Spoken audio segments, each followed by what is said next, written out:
창세기 50장 말씀 나누겠습니다. 야곱이 죽고 장례의 절차가 진행됩니다.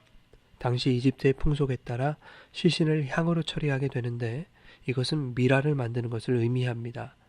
이 작업이 40일이나 걸린다는 것과 애굽 사람들이 70일 동안 야곱을 위해 곡했다라고 하는 것은 야곱이 이방인이었음에도 불구하고 애굽 사람들에게 존경을 받았다는 것을 나타냅니다. 이것이 의미하는 바는 야곱은 자신이 험악한 인생을 살았다고 말했지만 하나님은 그의 죽음을 통해 그리고 그 죽음 이후의 세상의 반응을 통해 야곱의 인생이야말로 하나님의 백성으로서의 삶을 잘 살아온 인생이었다라는 것을 의미하는 것입니다.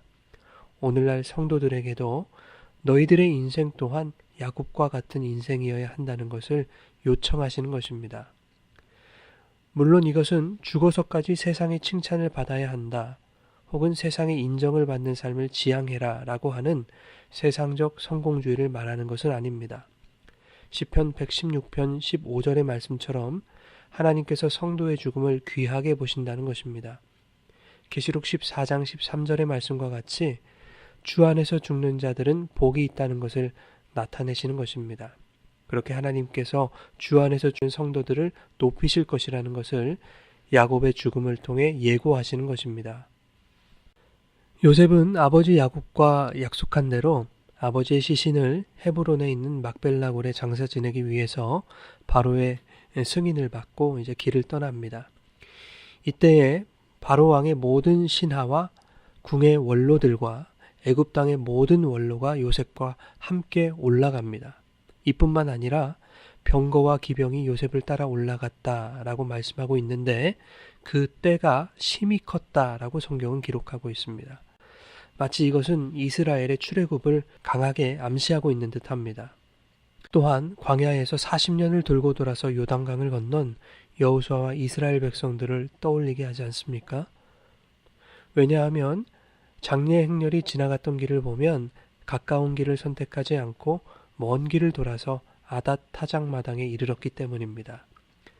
장례 행렬은 고센을 떠나 가데스와 브엘세바를 거쳐 막벨라 굴이 있는 헤브론까지 연결되는 보다 빠른 길을 선택할 수 있었습니다. 그런데 사해 남단을 지나서 사해 동편길인 모압과 암몬을 경유하여 아닷 타작마당에 도착했음을 추정할 수 있습니다. 아닷 타작마당은 요단강 하류의 동편에 위치한 것으로 추정하는 곳인데 그들이 왜 그 길을 선택했는가를 추측해 볼 때에 아마도 사해 남쪽에 있는 에돔 땅에 야곱의 형 에서가 아직 살아있어서 동생의 부고를 들은 에서가 그리로 지나갈 것을 요청했을 것으로 추측해 볼 수가 있습니다. 그러나 오늘 말씀이 출애굽을 암시하는 것이라고 느껴지는 결정적인 이유는 이 아닷 타작마당의 이름을 아벨 미스라임, 즉 애굽인의 곡함, 애굽인의 애통이라는 뜻으로 불렀다는 것입니다. 홍해바다에 수장된 애굽인들이 떠오르지 않습니까? 물론 아닷 타작마당에서 애굽 사람들만 애통한 것은 아니죠. 요셉도 크게 울며 애곡했다고 말씀합니다. 그런데 여러분, 이스라엘이 홍해를 건널 때에 애굽 군대만 그 홍해에 빠져 죽은 것이 아닙니다. 온 이스라엘 백성들도 다 죽은 것입니다.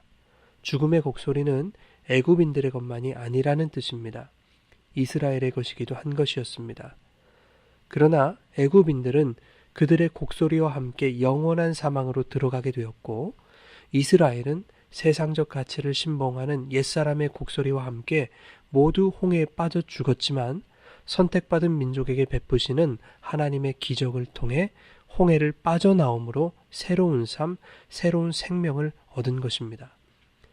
육적 죽음을 대하는 믿는 자들의 애곡, 그 이면에는 영원한 생명으로 들어가는 구원이 있기 때문에 오늘 본문 말씀 10절과 11절에 요셉과 애굽 사람들이 모두 애통하고 애곡하고 있음에도 불구하고 그곳의 이름을 아벨 미스라임, 애굽인의 곡함이다 라고 말하고 있는 것입니다.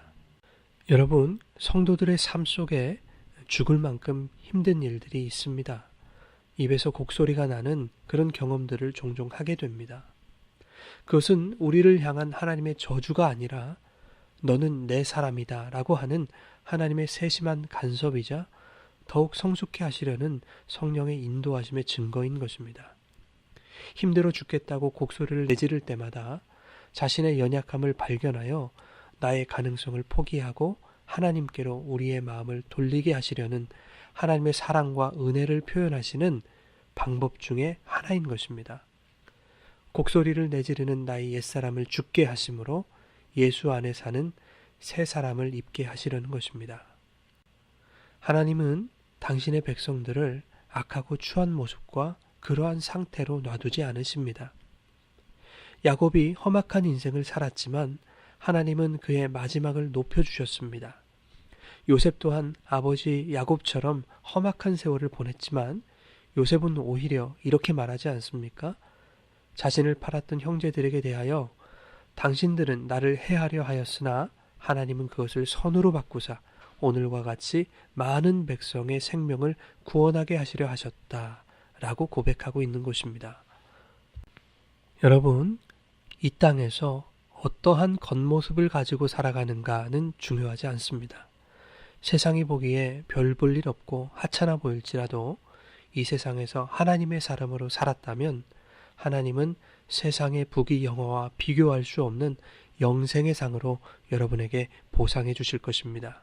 그 영원한 나라를 소망하며 오늘도 예수 그리스도와 함께 장사되고 부활하신 주님 안에서 새 생명을 누리시는 저와 여러분 되기를 간절히 기원합니다.